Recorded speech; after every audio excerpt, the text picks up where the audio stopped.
day when it gets allocated and indexed. Because if an indexer says I'm putting 1% allocation, if the coin drops 20%, which is very volatile, they buy back up to 1%. Yeah. So you have a bid. They're the bid. They're the market all the time.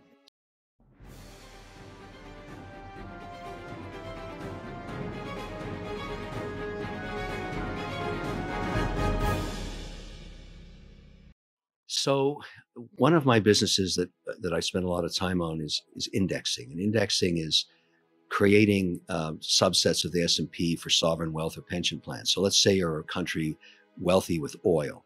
You don't need to invest in more oil stocks. So you say to an indexer like me, give me an index of the S&P X energy, X airlines. And we do that. That's what we do. And there's a big industry doing that.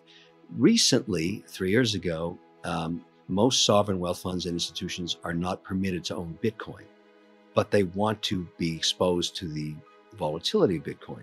So there was a direct correlation at that time with Bitcoin miners and their stock prices, the public miners.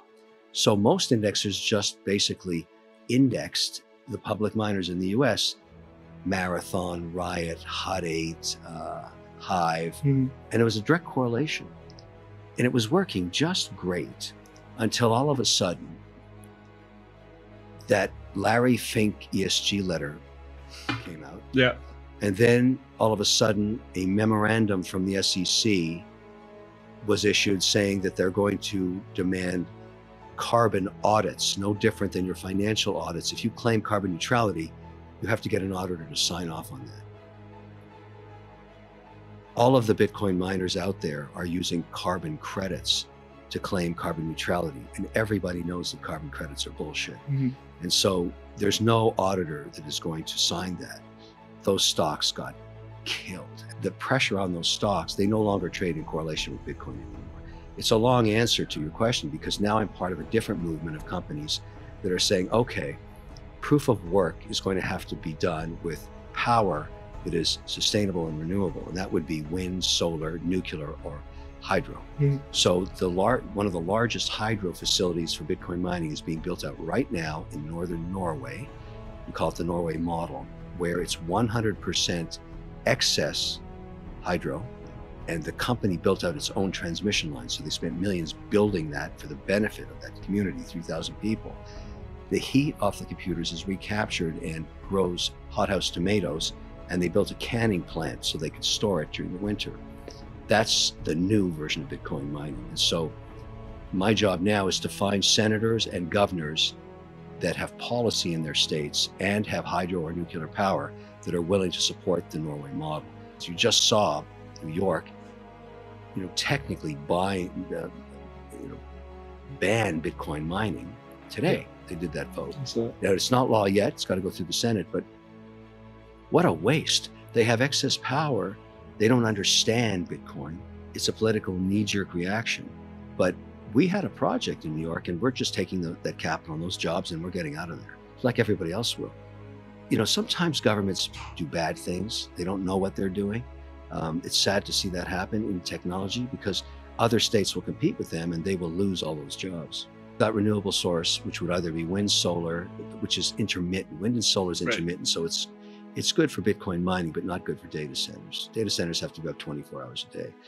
And the other attribute they would have is pro-business policy. But there is one unique attribute, unique almost in the world, and that is North Dakota with their salt caves. So they have a huge amount of subterranean storage capability of carbon. So they have every time you extract a fracking barrel of oil, it moves towards more gas in it. The last barrel of oil that comes out of a spent fracking field is gas. It's not oil. So the ratio of gas keeps going up. You have to flare it. Well, why waste that energy? If you had a way to flare it, create electricity, but take the carbon, extract it, and pump it underground, which they can do. They're the most advanced state in the union doing this. They've advanced carbon sequestration so far ahead of everybody else. I went to meet there with the leadership, the governor and the senator together, and I brought the whole team, including the guys from Norway with me. We spent a couple of days there, and I'm 100% committed to North Dakota. I mean, that place is going to change the perception of hydrocarbons. When BitZero goes to a place like North Dakota, not only can they bring capital, unlimited capital, they have unlimited semiconductors. So they're able to build. We got the machines, the stacks for Norway, not in 2 years. We got it in 14 days.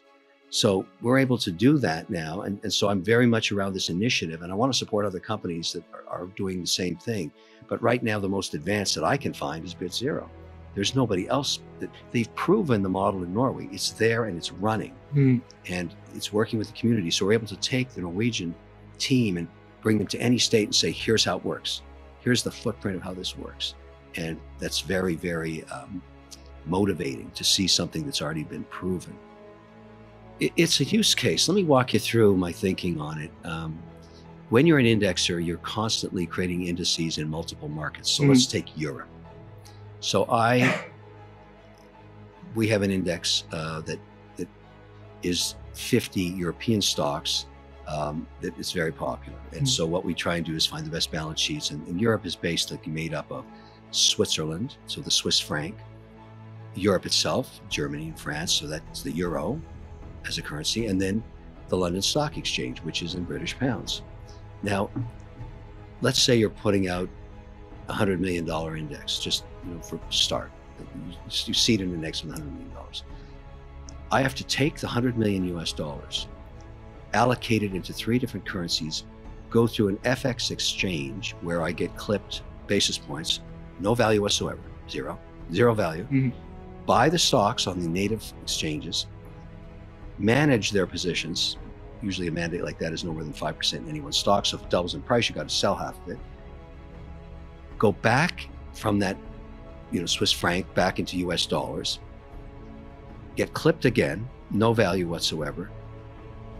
I mean, it is such a waste of capital. Let's just talk USDC, just one. There's many opportunities to do stablecoins, but if we could get agreement amongst regulators, let's say the Toomey bill, which I'm proud to be involved with, and the Haggerty bill, same thing, just focus on stablecoins, just one thing, because the largest market on earth is currency trading. Yeah. It's trillions of dollars, and it's incredibly inefficient. So their proposal is very simple. Okay, let's audit these stablecoins every 30 days, agree to an audit, and also agree that any asset that's backing the coin is no more than 12 months in duration. Very simple mandate. I get it. Everybody gets it. Now, the risk here is if one coin agrees to under that mandate and gets licensed, the others, it's going to be one of these situations. I won't mention any names, but the king may not have any clothes. Right. And that's going to be ugly. However, if we can get the legislation through, I could potentially only use one payment system for all of the stocks that I'm buying in all these different currencies. And all of a sudden, the efficiency of that, the billions in savings, it's at our fingertips. That within a decade, crypto and blockchain technology will be the 12th sector of the S&P. Right now, there's 11 sectors. It will become the 12th. The only decision any of us as investors have to make now is how much should I allocate to crypto now, and how should I deploy it? How much diversification should I have? So in my head, the big event is going to be policy on crypto. It will open the floodgates to capital from pension and sovereign, which we don't have. People talk about Bitcoin, 800 billion. That's nothing. That's nothing in financial services. It's not even a pimple. It's nothing. Nobody owns it.